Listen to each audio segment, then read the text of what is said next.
Hello, everybody, and welcome back to another Federal Drug and Alcohol Testing FAQ session. I am your host, Greg Henderson.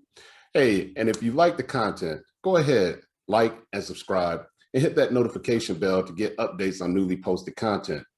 Now, following this introduction, I'll be interviewing Ms. Laura Lee Bird. She's the founder of both Midlands Testing Services and Drug and Alcohol Testing Institute, known as DAT Institute. Now, in the description box below, you'll find information on both Midlands Testing Services and the DAT Institute and their symposium that they have coming up in June. So make sure you go ahead and check that out. And also in the description box below, if you are individuals out here who has a company that has a drug and alcohol testing program that's regulated by the FAA, make sure you check out my website at www.federaldrugtestingservices.com to get the latest training dates and locations of my course, Managing an FAA Drug and Alcohol Program.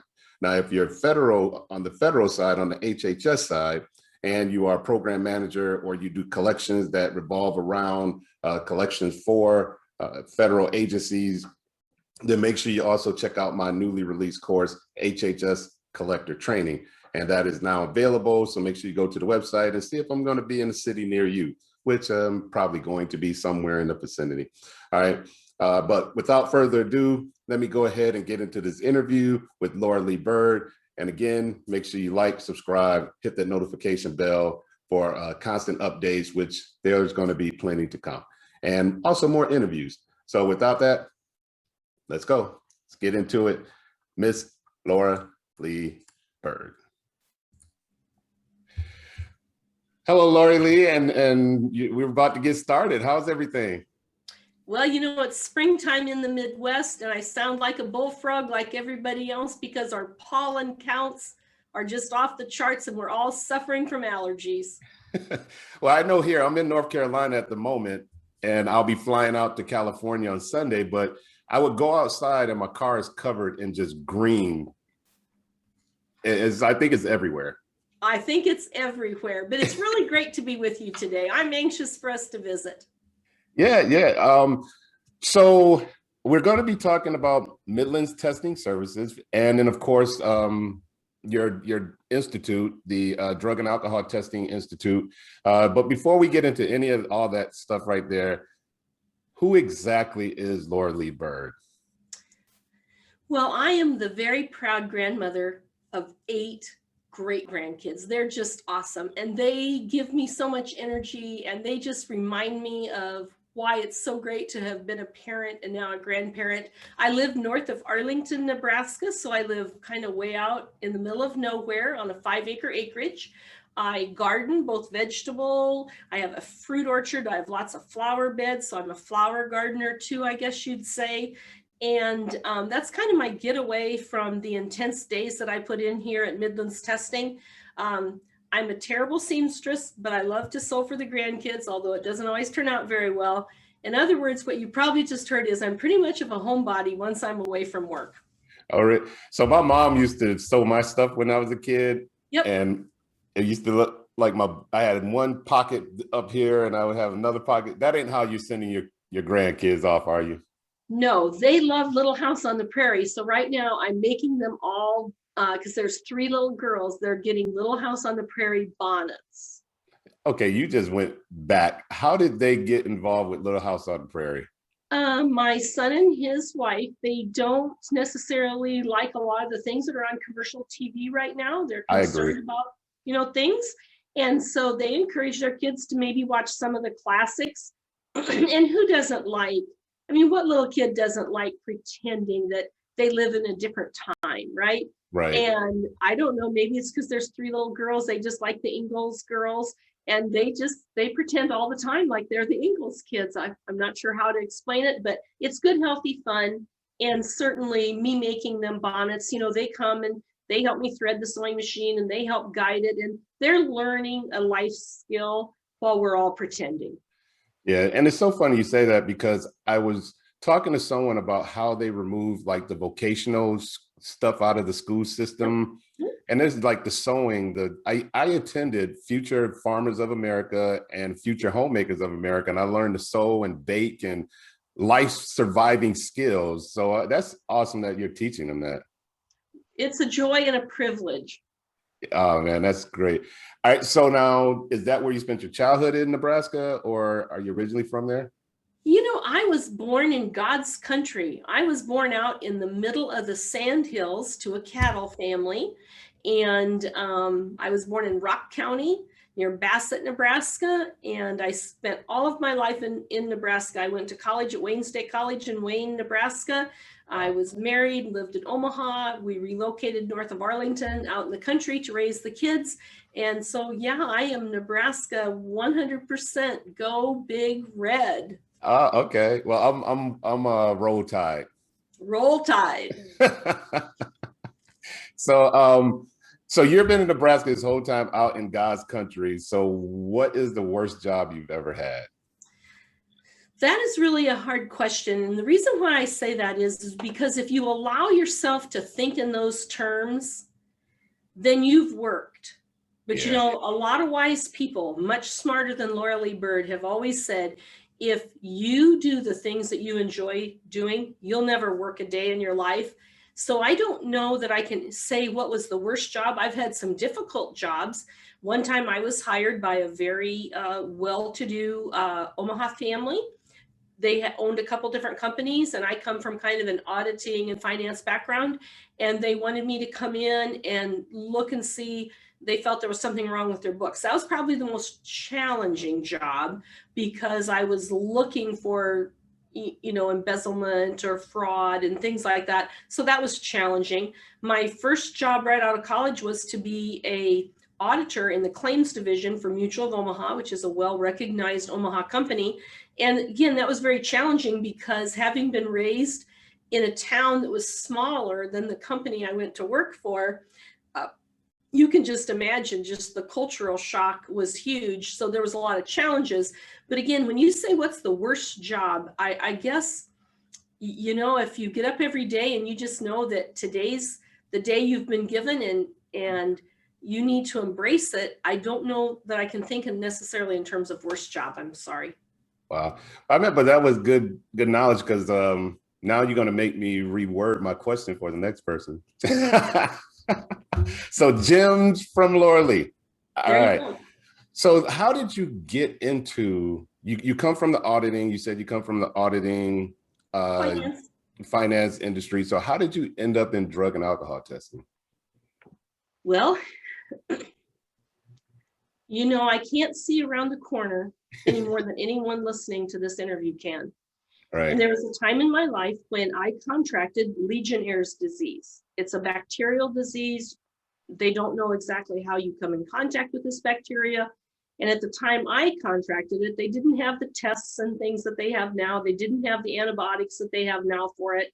Now, if it's caught soon enough, it can be just like having a really, really bad cold. But if there's historians listening to our interview, they will remember that 236 people died in Philadelphia attending an American Legion conference, and they got sick one day, and by day 3 and day 4, they were dead. And that was from coming in contact with this bacteria. And I came in contact with the bacteria. They couldn't figure out what was wrong with me, and they didn't think I would live. And so, because it had damaged my lungs so bad. But as you can see, I managed to do that. And there was in the fall of the year, about 10 years after I'd had Legionnaire's, it was in the fall, and my allergies got really bad and my lungs filled up.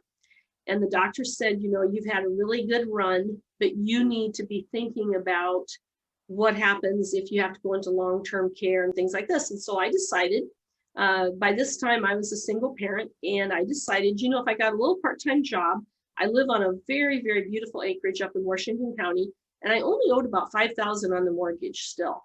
And I thought if I just got a little part-time job and just quickly paid off that then the kids would have that to sell if they needed to pay for my long-term care.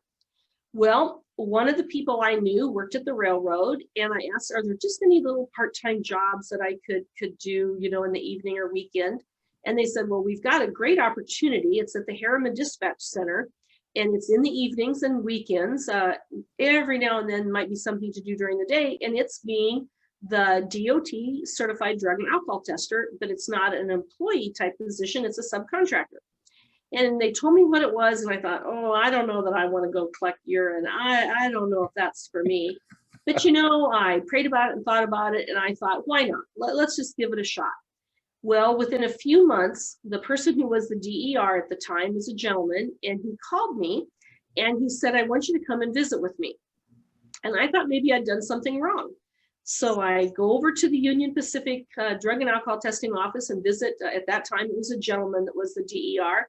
And he said, they love you down at the Harriman. And I'd like to have you start testing for us in a lot of other places. But I don't think you can hold down a full-time job and do this for us. Well, I looked at the money and I thought, maybe this is a good time. So I walked away from a full-time job with insurance and other benefits, and I started my own little drug and alcohol testing company with Union Pacific just in Omaha and the surrounding area, Council Bluffs, Fremont, as my client. But they had told me there was such a pent-up demand for on-site mobile drug and alcohol testers. Right. He had actually said, you need to be prepared for growth. And so it just began to grow and grow. And within a couple years, we were a significant regional company, regional in terms of Omaha, Lincoln, Des Moines, in this area. And we just kept getting more and more clients. And one year, the DER had retired and there was a new DER. And they asked me to bid on the Union Pacific work for their entire track line. And I declined. I just didn't have the confidence to bid on a contract like that. And they asked again, and I declined again. And then the third year that they asked me to bid, I just decided I'd go for it. And kind of like they say, the rest is history. So is that where you met Penny? Penny was the DER when I was invited to bid. Penny Lyons was an outstanding DER. She put their program on the map as one of the most premier programs for DOT testing in the country. She is a dedicated professional, and I am blessed to know her and be associated with her. Yes, sir. Yeah, and when I was interviewing her, even before interviewing her, we talk offline, and I mean, she's just such a wealth of knowledge, and yes, and I know that we'll get into how you moved into the DAT Institute. Sure. But let's talk about the collector experience. Sure. And that is like one of those jobs that I remember you probably get asked this too, because I've probably done over 4,000 collections between the military, the federal and DOT side, combined. And I hate when someone asks me, how can you do this job? Like, it's one of those jobs that people frown upon or look down upon. So how did that mold you to respecting the process of the collection? Like, from your point of view right now as owner, that process? Well, first of all, if it's done properly, the training is quite involved. Yeah. So it isn't just some terrible job. When you think about and you read the national headlines, when there are plane accidents, when there are rail accidents, when there are mining accidents, oftentimes, sadly, someone's life is lost, if not maybe many people's lives are lost. Right. So the importance of the job to me has always been, you're talking about protecting the innocent people who come to work who are not under the influence, and right. Planes and trains, that involves other innocent people. And so to me, that, along with the very high training standards that we've set here for our company, that demonstrates the seriousness and the professionalism of the job. And the other thing, I think, when I would initially go to the Harriman, they would say all the time, oh, you just look so professional. Well, I'm doing a professional job. Right. And it occurred to me along the way that people who don't understand how important what we do, they dress like it's not important. They act like it's not important. If I could be so bold in this interview, oh yeah, I remember one of the times when I walked onto property and a man yelled out, bellowed, if you will, "The P ladies here." You know, when he turned around and laughed at me, I walked right up to him and I said, you know, sir, I'm someone's mom. I'm someone's sister. I'm someone's aunt. And they don't appreciate how disrespectful you just were to me. And he was shocked. And he said, oh, well, I did that to the other lady all the time. And I looked him square in the eye and I said, that's because she was a P lady. I'm a highly trained, highly skilled professional, and you will refer to me as such. Yeah. And I never had an incident ever again because those guys, they just text like crazy. But I'm not the P lady. I'm a Right. highly trained and highly professional individual that's there to provide a service that protects employees and the general public. And so I again, it's difficult for me to respond to your exact question, but that's how I've always seen my work and that's how I've always approached it. No, I mean, that's a perfect response because as professional collectors, this is my frustration, with this whole process of drug and alcohol testing is the lack of responsibility or the lack of emphasis that is put on the collector part. Because at the end of the day, like you said, if there's an accident, if something happens, I have a saying that goes, nothing becomes a problem until it becomes a positive. Yeah, there you go. Right. There you go. Mm-hmm. And then everybody's concerned about the collection process. Everybody's concerned. And the collector is the frontline defense of our safety. But it's the less emphasis that's put on professional development and training and so forth. So when I seen that section on your website of the DAT Institute website, that the section that you have in regards to auditing the collectors, Yep. I love that. To piggyback right onto your thoughts, sadly, the collector too many times is the weakest link. Yet Yes. you said they're the front line, but too many times they're the weakest link. And this used to frustrate me as I was growing my company. And collectors would come and say, oh, can I work for you? And they'd give me these certificates. And then we'd watch the errors and we'd see what was happening and we'd talk with them. And so many times it was the way they were trained. And so that early on, when we formed Midlands Testing, when we actually formed the company, and it became bigger than just me, a one-person show, I just made it very clear, if you were going to work for me, we were going to know Part 40 in and out, and we were going to follow it to the very best of our ability. But it cannot continue that the collector is the weakest link. And as a former investigator and inspector myself, it really frustrates me. And I even emailed Department of Transportation in regards to the concern that I had with allowing the collection sites to not follow through with their obligation of saying, I am a qualified collector, but they're refusing, a lot of places are refusing to do direct observation. They're not set up for confirmation on the alcohol testing.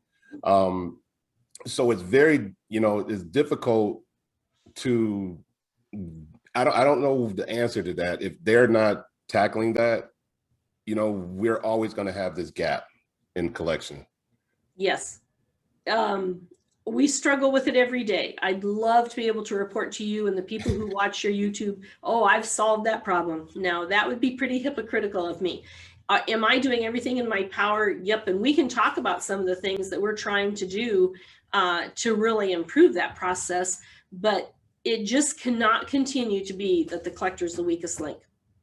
Yeah. And that's why, I want to interview people like yourself, and Penny, because I want them to know that there's companies out there that are trying to do the right thing. And if you all exist, then they should reach out to you guys, because again, when the parts is falling off United, or I have a 2-seater plane in Florida flying into an apartment building or dropping off into the Everglades, it circles back through National Transportation Safety Board to FAA or FRA or FTA or whatever these other components are. And it always comes back to the collector because there's always an error to be found with the collector. Unfortunately, too many times that's true. Yeah. So you guys offer a variety of training, which I love your website, first of all. You know, Thanks. you have a lot of different sections in there. So what separates Midland from everybody else, that from your viewpoint, for people who don't know who you are? First of all, let me say, I think there's a lot of excellent collection companies. Yes. And I think there's many companies like ours that have really come to grips with, we've got to do a better job. So I wouldn't want anyone to think that I believe I'm the only one trying to really attack this problem. Like I said, there's lots of great collection companies, but let me just kind of back up and share something that happened. I had attended one of our industry's conferences, and at lunch, there was a gentleman, he was from Salt Lake City, and we got to talking, and I said something about a section in Part 40. And he said, what are you talking about? And I said, oh, well, I said, I come from kind of the collection side. And he said, well, I do too. He said, what do you mean Part 40? And I looked at him, I was kind of dumbfounded. And I said, well, you know, Part 40, the regulations that give us the guidelines and tell us what we're supposed to. And it occurred to me as I was looking at his demeanor, I said, have you ever read the regulations? He said, I didn't even know we had regulations. And I said, who trained you? And he named a training company. And I said, did you pay for that training? He said, yeah, I paid $3,500. And I said, and you never read the regulations? So I quickly called him up. I think I actually had a laptop with me at the time. And I said, this is what I'm talking about. And he said, you seem really knowledgeable. Would you please retrain me, because I want to do a good job? And I said, not only will I retrain you, if you'll come to Omaha, I won't charge you a dime, because I feel like you've already paid through the nose and I don't know that you were trained properly. Right. That's what initially began me really into really a deep dive inside my own self about the importance and the place that training, the regulations, needs to have. That as my company was beginning to grow, I had to kind of step back and do some self-evaluation and say, am I really just interested in growth, or am I equally as dedicated to growing a very well-trained collector network? Am I really helping these independent collectors that work for me, because they can work for others and they can develop their own company, right? Am I really doing them a service if I allow them to believe that they're well-trained when maybe they've not even read the regs? And it was that one encounter a number of years ago at a national conference in our industry that really set my feet on that path of everything we do had better be dedicated to doing it according to the regulations. And we need to preach that. And there are days it's not always very interesting, and there are days it's not very well received, I have to be honest with you. But I've not deviated from that, because at the end of the day, my company has grown. And you said, what sets us apart? I think number one, the fact that Penny Lyons one time ran a report, and she called me into her office. And this is before I had the contract or anything like that. And she said, hey, we just ran your name into our computer system. And did you know in the last, and I forget how many years, 4 or 5 years, you've done over 20,000 breath tests and 20,000 urine collections just for my company? And I had no idea. Well, I think that sets us apart, because my company isn't, you know, a private equity firm didn't buy it and hire a manager or something like that. I've grown this out of my own experience of being that DOT collector. I think that's one thing that sets us apart. I think the fact that we review every single breath form and urine form, and we do quality control, and we contact the collector for every single thing that might be wrong with that form, that daily dedication. And is it expensive? You bet. I'd make a lot more money if I didn't pay staff to look at every piece of paperwork and work with the collectors. But again, you have to decide, how are you going to grow, and what are you going to be known for? We're not known for being perfect, by the way, but I think in the industry, we're known for a dedication to try and get it as perfect as we possibly can. I think those are the two things that set us apart. Yeah, and I honestly, Laura Leah, I appreciate your transparency and your honesty first and foremost. Like that is what's setting this interview apart. Like that is what this is all for transparency and whatever. And I agree with you. And that's why I have this saying that said it's not Greg's way, it's the Reg's way. Yep. Right. And yeah. So with that being said, you do other DOT agencies as well as non-federal agencies as well. So what other components do you guys cover? I know you did railway. Yeah, we are huge in rail, no doubt about it. We're thankful for the staff at the FRA because we've developed the kind of relationship I don't have to be fearful to call and ask questions. I can be as transparent with them as I'm being with you, and Right. they've always helped me, which is huge. We also do a very, very large airline in the United States. That's brought us more into the FAA. We do some regional FAA work out of Omaha in the Midwest. We do manufacturing companies that would be considered non-DOT. And there you really get into a sticky wicket because you need someone who can guide you as the collection company Right. on all the states that are passing different laws on how each state wants to govern their non-federal drug and alcohol testing. It's gotten to the point where now you almost need a legal counsel either on contract or even as an employee to help you if you're going to get big in the non-DOT area. I've done a lot of pipeline in the Midwest as well. I've done a small amount of FTA, and being landlocked like we are, I don't really do any Coast Guard or anything like that. Yeah, Coast Guard is like that entity, off to the left somewhere. We now have collectors in every state with the exception of Alaska, and I'll be going to Alaska in a few months to recruit some people. But we have about 600, to give you an idea how it's grown. And if you were to have said to me in a matter of a few years it's going to be this big, I would have laughed. I would have thought, you're smoking something, buddy. There's no way. We now have about 650 collectors in 49 of the 50 states. And it's funny when you're talking about the forums, right? Like, because I teach a course as well, but you'll be amazed. Well, you won't be amazed, but so those who are listening to this interview, you'll be amazed at how many DERs have no idea what's on the CCF or on the ATF. Like I showed them something as simple as the BAT and the STT, and they had no idea that there was a separation and the importance of who's checking what on these forms. And again, nothing becomes a problem until it becomes a positive. So, yep. It's interesting. So of all the components that you do, which one do you find the most challenging as far as regulation and compliances and pipeline, because I don't do enough of it to really justify having an expert on pipeline rigs here. Certainly it's a great department to work for, don't misunderstand me, but it's just like anything else. If you do a tremendous amount of it, you're going to, it becomes old hat, right?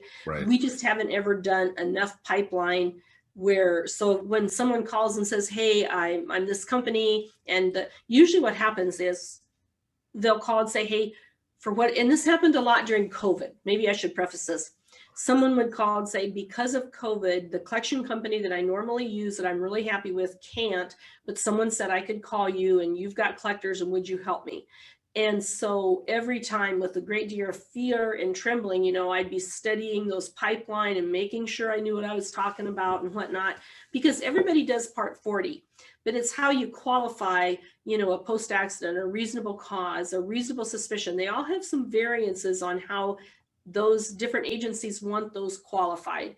And like you said, it doesn't become a problem until you've got a problem. And so that's what's challenging about it. I just haven't done enough to consider myself an expert like maybe for the FAA or for the FRA, certainly. I think that I fare pretty well on understanding how those collections are to go according to the regulations. Pipeline, I would tell you, is probably weak because I just haven't done a lot of it. Yeah, and like I said, between that and the Coast Guard, you know, I want to know more. Like, I can't wait to get to the symposium because I can't wait to hear, you know, more about the FRA side. I think me and Penny made an interaction on LinkedIn about that water train that's on the ocean, the train. Like, do you have anything going on with that? I mean, I know you're in that FRA world, but I just thought that was very interesting. Like, who's going to govern that? I don't know. I cannot say. But I would say this, of all the entities, I believe the FAA and the FRA have really sought to develop relationships with collection companies like myself. Yeah. I don't know when it occurred, but I believe that both of those entities kind of decided, hey, wait a minute, the collector can be the weakest link. So we as a government agency, we need to figure out how to connect with these collection companies. To give you an idea, I voluntarily asked the FRA to come in and audit me as a collection company. Now they audit the railroads, right? Right. But they have the authority to come in and audit me as a collection company. Right. And they had not done that. And they said, if you're willing to let us come in, and it would be great training for us. It would open up another avenue that we could maybe improve the industry by auditing collection companies. And it was a great give and take experience the few days that they were here. And I would recommend it to anybody listening. If you run a collection company like I do, invite them in. The worst thing that could happen is you could learn, or they could expose some deficiencies that you'd want to address anyway as a reputable business person. Right. And so even with that, you were mentioning, lost my chain of thought on that, the auditing part of it. So you have the collection side. Are you also a CTPA as well? And yes, it's certain of our contracts, we function that way. But yeah, let's talk about auditing our collectors. So we did over, I believe, 135 live undercover audits of our collectors just for Union Pacific in 1 year. Wow. We have CSX and G&W and other clients, and we definitely do undercover audits for them. And what we do is we take an individual here from our home office in Omaha, and we get our client to prepare a fake ID with a fake name.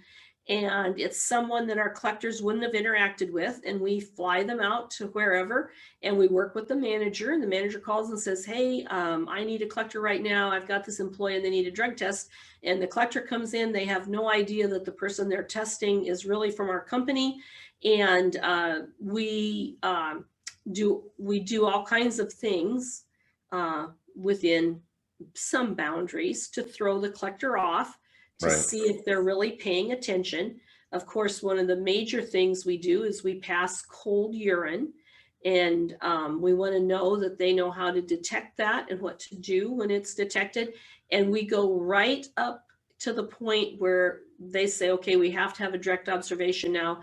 And that's when we'll stop the audit and say, okay, my name is Aaron Von Barron or Ryan Bird or Anthony Stanley or whoever may be the individual. And I'm really from Midlands, and here's my driver's license. And this was an undercover audit.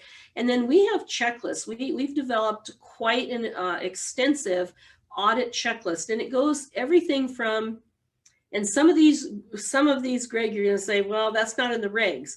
It's not in the regs, but it sets the tone and professionalism for what we're doing. For example, when the manager brings the donor in, do you stand up to greet the manager? It's a matter of simple professional courtesy, isn't it? Right. Do you ask in a polite manner to see the employee's employer ID? Do you thank them? When you fill out step 1 of the breath form, do you turn the form in front of the donor and say, my name is Laura Bird. I'm going to be your tester today, the breath alcohol technician today. Did I enter your first name, middle initial, last name correctly? Did I enter your employee ID? You engage the person you're testing in the process all the time. You're explaining and educating that employee on what you're doing. And if you can do that every step of the way, you'll have a successful collection. The person, when they leave, will feel like they were treated by a true professional. And they're going to have confidence that you did your job right. And they're not going to worry about, gee, is my specimen going to get mixed up with someone else's? Or because people do worry about things like that. Not everybody that shows up for your test is a cheater or someone who's under the influence. Okay. So we have to make sure that we're doing our job to protect all those people who show up for their test and are fine and good to go and want to do their job as much as we want to do our job. So we have an extensive audit checklist that goes over, were they on time? Were they professional? How did they lay out their equipment? Do they have the tools? We've spent a lot of money on preparing different tools for the tester. Are they using those tools? It's a very, very extensive audit and teaching experience based on the regulations. And like I said, for Union Pacific, we did it way over 100 times in 1 year for our collectors. And I hope you expand more, because again, that is where it needs to begin. Like so many safety sensitive functions are relying on the proper process of the collection process. You can eliminate a lot of refusals. If you train the collector correctly, they're not afraid to do the temperature out of range and not look at it and go, I don't feel like doing this today. And, or they're not set up to do, a direct observation and so forth and so on. So I didn't know all of this until today. So now I'm glad this is getting out to, to everybody who eventually will come to the YouTube channel. Let's talk about that direct observe for a minute. In our society today, you can have Chris, but you don't know if that's a male or female. One of the people that worked for me as a collector for many, many years, her first name was Jerry, but she was a female. Well, we've developed a computer system, and I don't know if Penny talked with you about this, but a software system, and we don't charge for it. If you're one of our customers, you can use it at no charge, and it tracks if your HR department can give us the feed, and it's all protected and meets security requirements. And we have our own internal IT department. Okay. I don't rely on contracted IT help. I have my own internal IT department, and they can take the feed from our customers. And one of the things that's usually in there is gender. So if we have an FRA follow-up and the person's name is Chris, we know if that's Chris as a female railroad worker or Chris as a male. So when you talk about direct observe, because we're mobile, we've got to be sending out the right collector for the right job 100% of the time. There's so many things that our software tracks that allows the DER to prepare their MIS reports, but just to manage their program on a day-to-day basis. And it's just one of those things we developed for our clients in the industry, because we know if we could track all of that data better, it makes their program better too. And okay, so let's talk about this real quick, because I know in my course I talk about it depends on who, what DER is intended in my course, because if they do on-site collections, it changes the whole audit and it changes the inspection. So what training are you giving to the DERs in regards to their on-site collections to be prepared for audits and stuff like that? I know you probably take them through the setup and this, just as if they were a collection site. Sure. So most of the time when we begin to work with a brand new DER, usually they'll come here to our Omaha headquarters or we'll go to them. But we like them to come here because we can show them all of the services we provide for them. And as we work through these various services, they will begin to ask questions. So when you ask what training do we provide for DERs? So Penny has established actual courses, but in a more practical sense, okay, just as we as the collection company work with the DERs, as we begin to share with them about our services, it flushes out quite a lengthy list of questions sometimes. And those questions then lead into teachable moments, trainable moments, and our DERs love that. We're constantly bringing new ideas and new concepts to them. Some of our DERs did not know that there were collection companies like mine that would send out undercover staff to do these on-site unexpected audits, and they love it. Well, just that one conversation can start a whole nother conversation on what do you need to expect from your providers. And Right. that's really the hard conversation that the industry isn't necessarily always willing to have. What are the standards for a good collection company or a good TPA or a good training company? Remember, that's how I got into this, was because someone told me they'd paid all that money and they'd not really read the regs.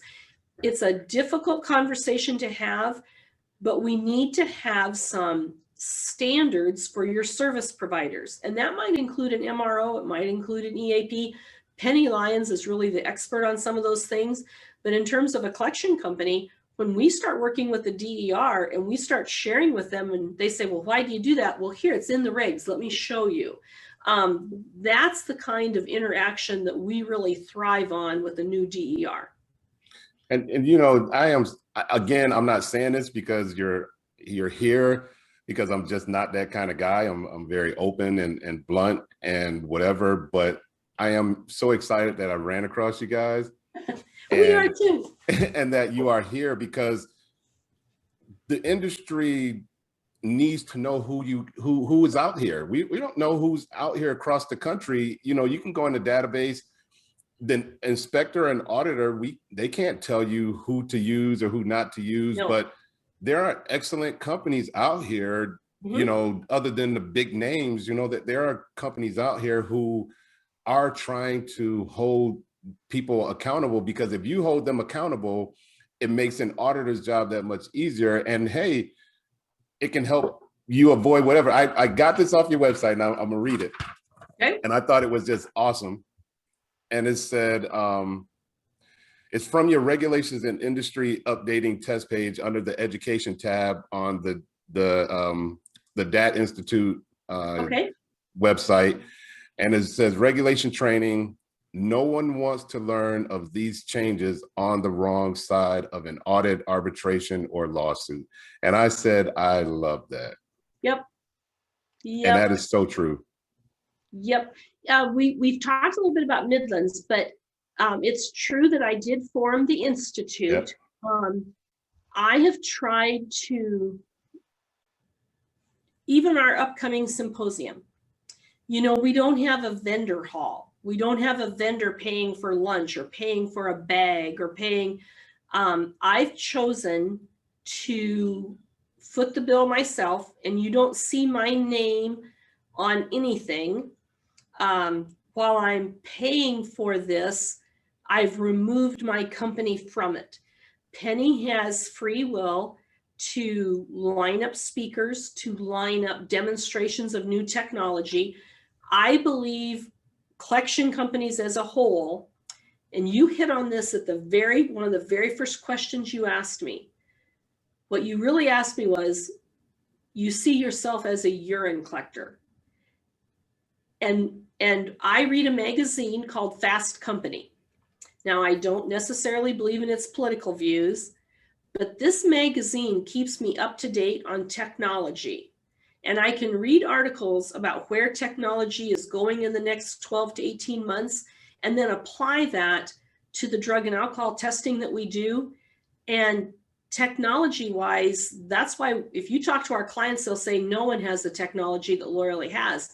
And you may be thinking, well, what kind of technology is there to breath testing and urine? Well, someday you need to come visit our headquarters here and we'll show you our technology, and it'll just blow your socks off. I'm not bragging, I'm just telling you. Well, when you see yourself as much as a technology company, as a urine collection company, and you know this kind of technology exists, you do want to share it with others in your industry. So I'm sure Penny told you, but there's going to be a demonstration on the impairment technology. That's new. There's going to be a demonstration for the non-DOT, like the manufacturing companies and people like that want to come to the conference, on the new THC breath testing device. We're going to show for the FAA, we have a software program that a very, very large FAA company, airline company, we have demonstrated this for them. And they looked us right in the eye and said, there is no one in the drug and alcohol testing industry that has developed a tool to help the tracking of FAA employees. This totally will help us reduce our costs for drug and alcohol testing. We want to show people that technology. People who see themselves as a urine collection company are really already dead. They may not know it, but they're dead. You've got to all be about technology and how does it change what you do. If it's changing everything about your client, then technology should change everything about you. And that's just something we've embraced. So when I formed the Institute, it was from a desire to have people have a commercial-free environment to learn, that the information isn't tainted by, you use the term, some of the big players. It's just information, it's demonstrations. It's an opportunity for people to speak freely from DER to DER without the input, influence of anyone who has a financial interest in that conference. You know, and who would have thought in the middle of Nebraska that there's this awesome company called Midlands Testing Services? Like, I honestly, you know, before I let you go, because we talked about a lot of the DAT Institute with Penny. So if anybody wants to hear more of the DAT Institute symposium and all that good stuff, which is June 22nd for whitewater rafting, and then the 23rd, 24th for the training. I'm right with that, right? Yes, you are. Yeah, I know, because me and Penny talked about the whitewater rafting. So I'm still debating. Oh no, you gotta come. I'm still debating. I swear you, like, I go to a lot of conferences, and the only one I haven't been to is the international one. I was supposed to go to that in Dublin, but that got derailed. Hopefully I'll make it to the one in Austria, but I'm looking forward to this one because it's more interactive and I love learning. And you got a variety of things that I have no idea about, but I'm hoping to interact and learn more about the industry. And what else I'm most excited about is that to be able to add a section to my website for collection companies, like yourself, who provide training and service for collectors, beyond the typical 5 mocks, Mm-hmm. You know what I mean? Like, they just need to know how this closed loop in the bigger picture, how important you are in the bigger picture of things. And it will make them probably take more self-responsibility of when they're behind the closed doors with that individual, that they're not cutting corners, that you can be the deciding factor between someone's safety and not. So I appreciate all that you guys do for the training aspect of everything. But before we go, do you want to give any more information on the symposium, and then your last words of wisdom to the listeners? Sure. Well, the symposium, we are going to have a day of fun. Don't feel obligated to attend that if that's not something you want to do. But Wednesday will be a full day of lectures, and then we're just going to go over to Garden of the Gods and have an outside picnic dinner. But the symposium is meant that where we get our ideas is from the DERs that we work so closely with. Okay. And they want to know what's new and happening all around us, because they are just so burdened with the day-to-day aspect of managing their program. They do not always have that opportunity. And what happens at conferences, they'll have a great speaker or two, and then we take a 2-hour break to go visit the vendor hall. And that's wonderful. But many of these conferences last so many days that then companies don't want to fund you to go to, a 4-day conference. So we just cut all of that out.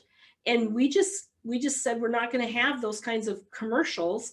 And we just want the DERs to get the very best, latest information if it helps them manage their programs. And that's the singular focus. But you don't have to be a DOT program to attend. There is more and more drug testing happening in manufacturing, all kinds of blue collar work.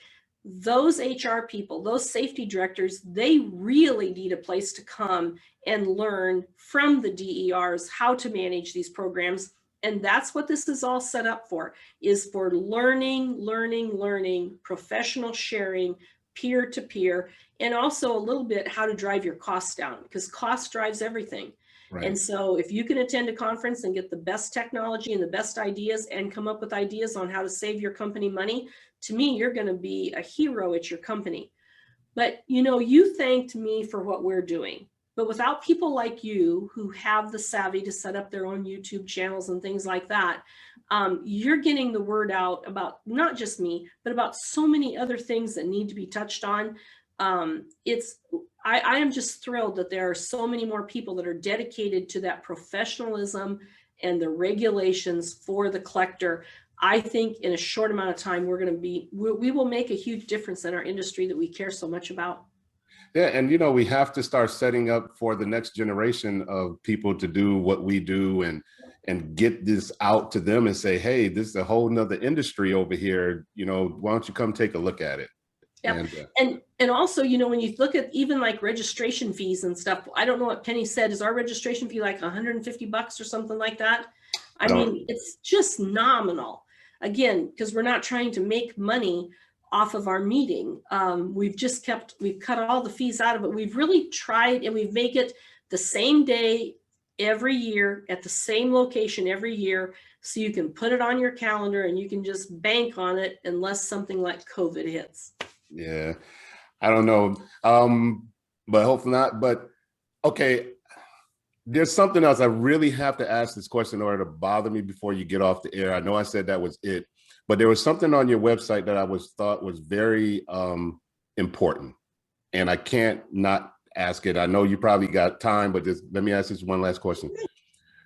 You put post-accident in particular on your training website for a reason, and when I used to inspect companies, they always get this wrong between safety sensitive and post-accident and what is a post-accident. You thought enough of that to put that on your website as its own separate link. Why was that? Because the employer ultimately pays a fine if you don't qualify. When that call comes in, if you don't properly qualify the call and you go out and you do the wrong type of test, that client is going to suffer a fine from a government agency.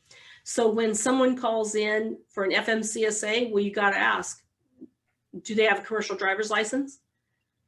Was anyone injured? Was there a citation or towing involved? And depending on how that's answered, that's going to bump it up to an FMCSA true post-accident. For the FRA, was there a fatality? Was it an injury with $10,700 worth of damage? Depending on how all these questions go, you walk through a series of questions, because if you don't properly qualify that, the fine can be huge to your client and you've done the wrong test. So understanding that the common use of the word accident is very uncommon in our industry is very important. And depending on the sub-regulations outside of 4940, you know, everybody has their own sub-regulations. Yes. That's why it's important for people to know companies like you, because every accident isn't the same and every process isn't the same, and the hours, and everybody gets the hours confused, and 32 and 8 and 4. And so I was really glad to see that stand out on your page as far as putting emphasis on the training of that, which ultimately comes back to a company like yours with the collection process and how that's handled, and all that stuff has to link together. Yep. Let me quickly say something else. We had a call this morning from a manager. They wanted a reasonable suspicion. And when we asked for the signs and symptoms, well, he's just acting weird. Just get me a collector out here. And we said, you know what, sir, the regulations require that it's something that you can articulate. And acting weird is not something that you can articulate. That's very subjective. So we need a clear definition of what signs and symptoms you're seeing. And he said to me, no one's ever asked me that, Laura Lee. Wow. But see, that's why they need experts like yourself and Penny and your company. And I am excited to create, you guys has motivated me to create a whole nother tab on my website for, you know, recommended collection sites, and it's not Right. just from the collector, but it's from the aspect of training. And I have my own 2-day course, and I'm always encouraging people to get training. You know, there's so much training, you know, out there. I would call a company and say, hey, I have this 2-day course on the FAA stuff, or I have this training from my CTPA and whatever. It's like, that's fine, but you need specific trainings. Like, you have very specific trainings that could save company not just money, but protect their company. How do we Yep. protect your company? That's Right. right. That's And, right. and I love it. And that emphasis on collectors just really motivates me. Like, I'm just excited about that. Like, that's, you have no We're idea. excited too. We're excited to have you come to our symposium.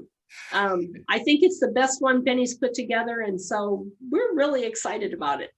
Awesome. Awesome. And just for those who are listening, even though we're talking about 2021 symposium, but this is ongoing, right? So this is going to be an Yes. ongoing thing Yes. Annually. Yep, it'll be the same dates, the same location, the same resort, and they've assured me as we grow, they have like-minded hotel property very close by. No, it will be in Colorado Springs, the same days, year after year after year. Awesome. Awesome. And of course, the information of your company and the Institute will be in the description box below on the channel. So people will be able to click on it and go to that and be able to reach out to you. So hopefully this continues to grow, which I won't say hopefully, I hate that word. So this will continue to grow. Yep. And this will be awesome. And thank you for taking out the time to be on the channel. And thanks, Yeah. Penny and your staff for setting all this up. I really enjoyed the interview. Thank you so much. You have a wonderful day, sir. All right. Thank you, guys.